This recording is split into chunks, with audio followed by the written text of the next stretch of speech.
అటువంటి వారి మీద కేసు పెడితే ఎవరు పట్టించుకోలేదని చెప్పేసి మనం సంఘంగా పోలీస్ స్టేషన్ ముందు ఒక పికెటింగ్ చేసి కేసు కట్టించిన దాఖలు వచ్చింది. రాజకీయాన్ని చూడలేదు, మన రజకుడిని కాపాడాలనే ఉద్దేశంతో ఈ కమిటీ పనిచేసిందనేది మీరు అర్థం చేసుకోవాలి. అదేవిధంగా రేపు మన పరిస్థితులలో మన అడుగుజాడలలో ఎక్కడైనా ముందు గుచ్చుకుందంటే భద్రాద్రి కొత్తగూడెం జిల్లా రజక వ్యక్తిదారుల సంఘం రాంబాబు మీ ముందుంటడం తెలుసుకోవాలి.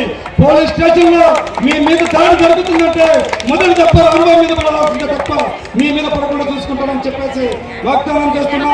ఇటీవల కరెంటు బిల్లుల విషయంలో నిమ్మల సత్యనారాయణని మన ప్రాబ్లం వచ్చేసి బుచ్చిబాబు చెప్పడం జరిగింది.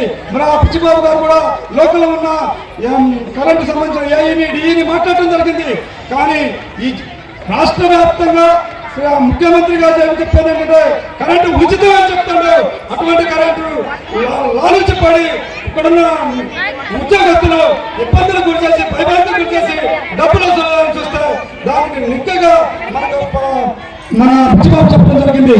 మన వేదిక భద్రాద్రి కొత్తగూడెం జిల్లాలో మన ఆఫీసుకి పంపించడం జరిగింది.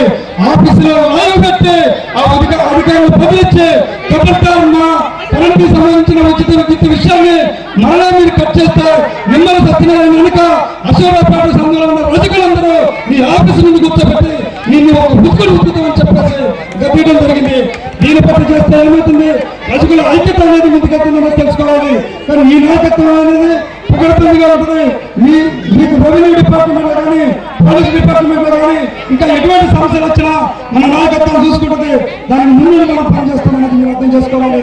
రజక వ్యక్తిగత సంఘంగా అనేక విషయాలు అందుకోవాల్సిన పరిస్థితి ఉంది.